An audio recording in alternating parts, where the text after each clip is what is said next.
आपको ये भी बता दूं कि बीएमसी जो कि ये पूरे जो कंस्ट्रक्शन और बिल्डिंग्स का जो पूरा जिम्मा संभालती है, बीएमसी में महाराष्ट्र के आंकड़े कहते हैं कि सबसे ज्यादा मुंबई में, महाराष्ट्र में अगर आरटीआई लगती है तो सबसे ज्यादा बीएमसी में लगती हैं। 2012 के जो आंकड़े हमारे पास इस वक्त हैं वो ये बताते हैं कि पूरे महाराष्ट्र में करीब करीब 6.5 लाख आरटीआई लगी, जिनमें से 1,20,000 आरटीआई सिर्फ और सिर्फ बीएमसी में लगी। और इसमें हमने देखा कि जब आरटीआई लगी तो बहुत सारी अनियमितताएं सामने आई और बहुत सारे जो घपले घोटाले हैं वो सामने आए।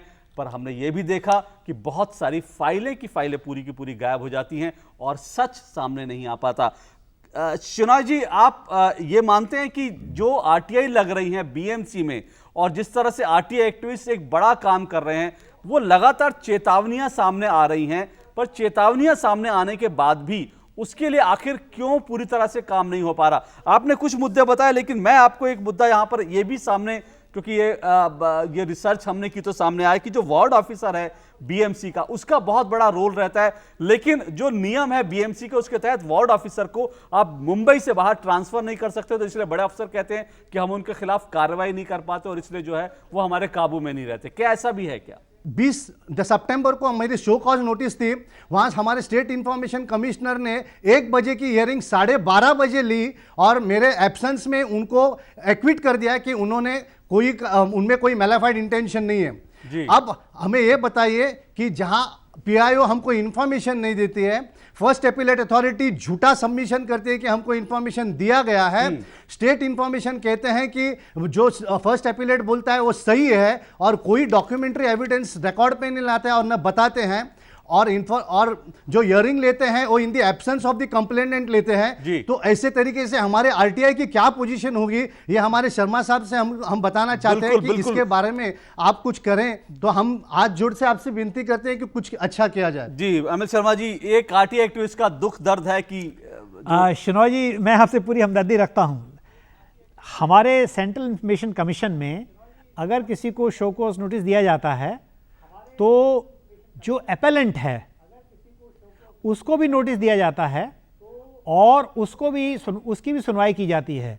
यानी कि जिसको नोटिस दिया उसको भी सुना जाता है और जिसके कहने से नोटिस दिया गया उसको भी सुना जाता है, दोनों को सुना जाता है और फिर फैसला किया जाता है। अब अक्विट करना यानी कि एक्सोनरेट करना या दंडित करना, ये डिस्क्रिशन है इंफॉर्मेशन कमिश्नर का। तो आपके केस में अक्विटल क्यों हुआ इसके बारे में तो मैं दूर बैठ के टिप्पणी नहीं कर सकता क्योंकि तथ्य मेरे पास नहीं है, लेकिन जहां तक सुनवाई का सवाल है, सुनवाई का अवसर आपको मिलना चाहिए।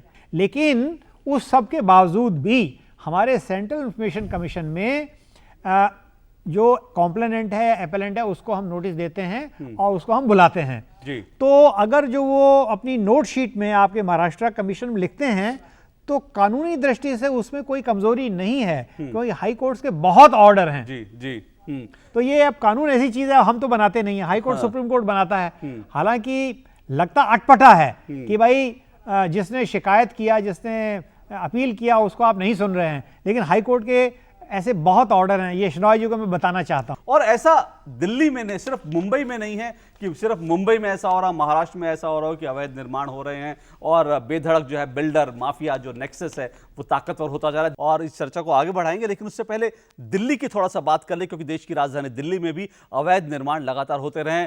कुछ साल पहले हमने देखा था ललिता पार्क लक्ष्मी नगर में एक इमारत गिर गई थी, उसमें कई लोग मारे गए थे, लेकिन उस हादसे से एक सबक नहीं सीखे गए। और आज भी पूर्वी दिल्ली में किस तरह से अवैध निर्माण हो रहे हैं और बिल्डर माफिया कैसे न सिर्फ अवैध निर्माण कर रहा है बल्कि खाली पड़ी जमीनों को और जो पार्क बच्चों के लिए बने हैं उन पर किस तरह से कब्जा कर रहा है, इसी को उजागर कर रही है हमारे संवाददाता आकिब खान की ये रिपोर्ट।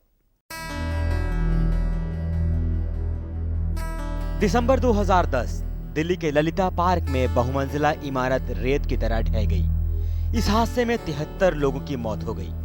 इस हादसे के बाद दिल्ली के मेयर से लेकर मुख्यमंत्री तक सब ने हादसे से सबक सीखने के वायदे किए और भविष्य में अवैध निर्माण न होने देने की बात कही।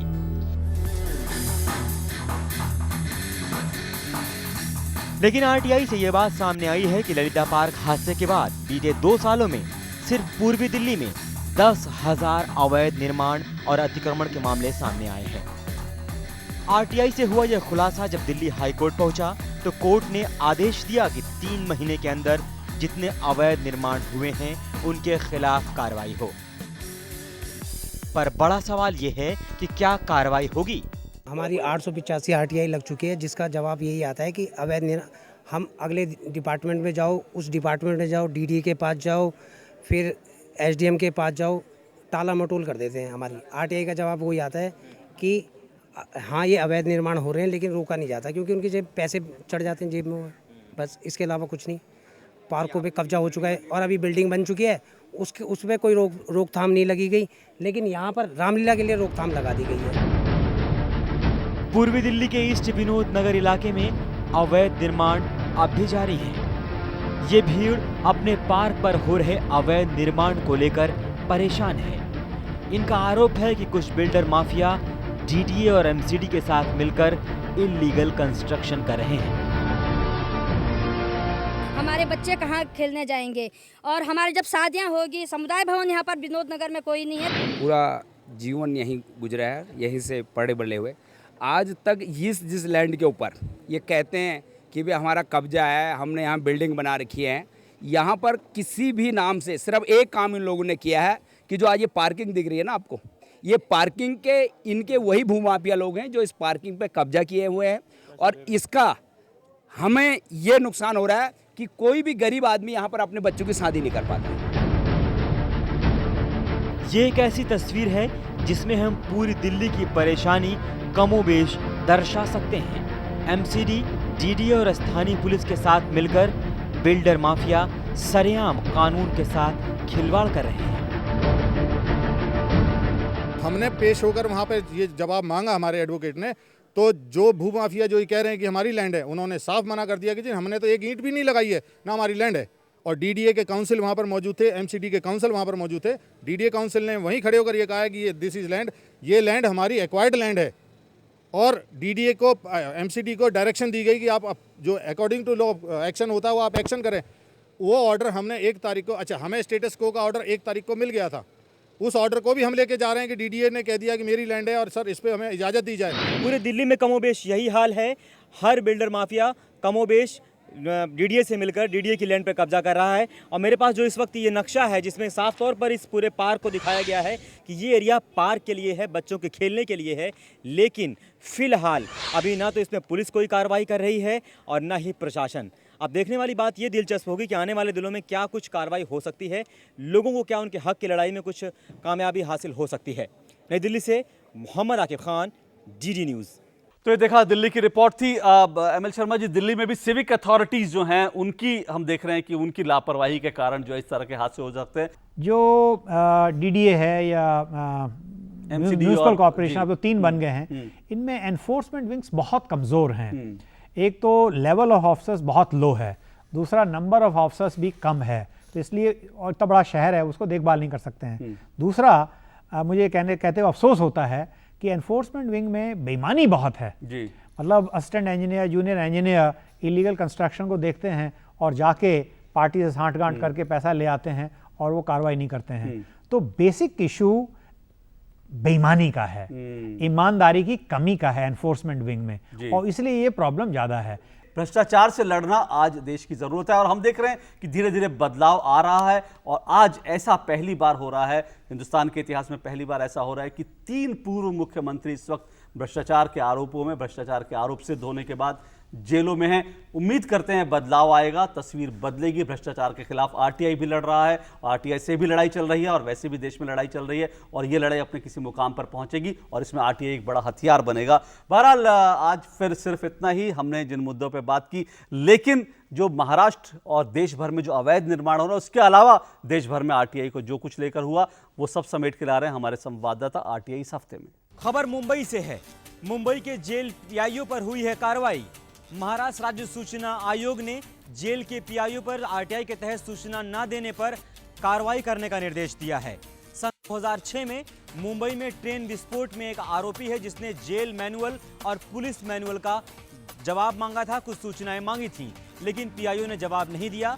उसके बाद एसआईसी ने उस पीआईओ को कारण बताओ नोटिस भी जारी किया था, इस मामले में सफाई देने को कहा था। इसके बावजूद पीआईओ ने अपना कोई पक्ष नहीं रखा और कोई सफाई नहीं दी। खबर खेल मंत्रालय से है। काफी संघर्षों के बाद इस बार बीसीसीआई सूचना के अधिकार कानून के दायरे में आने के लिए तैयार है। खेल मंत्रालय ने एक कड़ा मसौदा तैयार किया है। खेल मंत्रालय ने स्पष्ट कहा है कि जो बीसीसीआई है वो सरकार से समय समय पर लाभ लेती रही है, फायदा लेती रही है, इसीलिए वो एक पब्लिक अथॉरिटी है।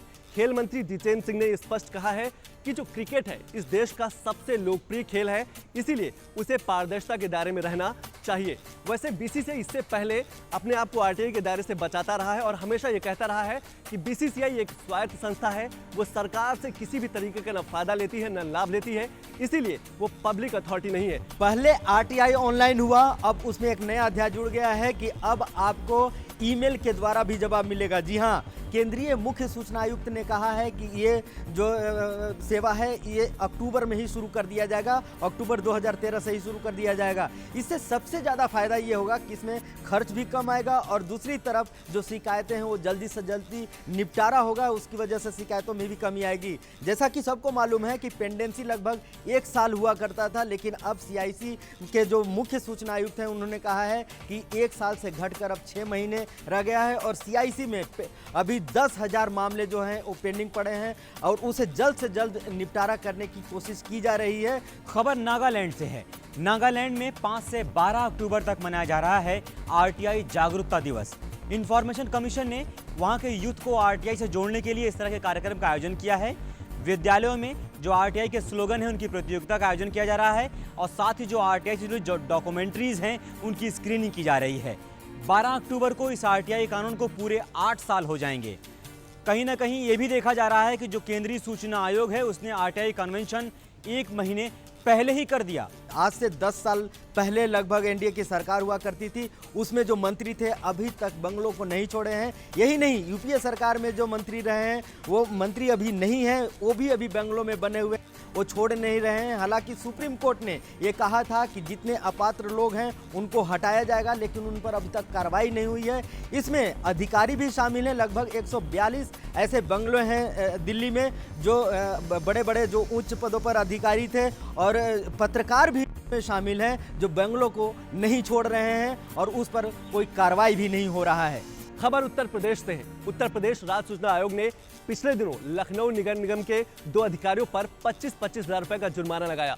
वहीं के रहने वाले एक आवेदक ने अपने हाउस टैक्स के बारे में जानने के लिए आरटीआई डाली थी, लेकिन जो लखनऊ नगर निगम के जो पीआईओ थे, जो जनसूचना अधिकारी थे, उन्होंने उस आवेदन को गंभीरता से नहीं लिया। जब मामला राज्य सूचना आयोग पहुंचा तो आयुक्त ने उस अधिकारी पर 25,000 रुपए का जुर्माना लगा दिया। वहीं दूसरी तरफ एक आवेदक ने लखनऊ में जो अतिक्रमण हो रहा है उसको जानने के लिए आरटीआई लगाई, लेकिन उसमें भी पीआईओ ने लापरवाही बरती और आयुक्त ने उस पर भी 25,000 रुपए का जुर्माना लगाया। पिछले दिनों राज्य सूचना आयोग लखनऊ पर लखनऊ निगम के 20 मामले सामने आए, उसमें से 2 मामलों पर तो 25-25 हज़ार रुपए का जुर्माना लगा दिया गया, 7 का निस्तारण कर दिया गया।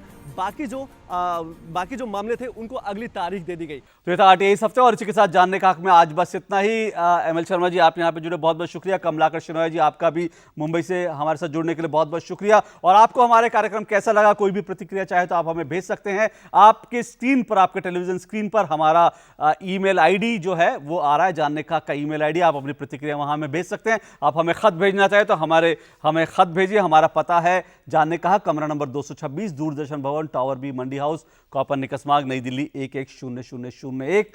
फिलहाल इस हफ्ते इतना ही, इजाजत दीजिए, नमस्कार।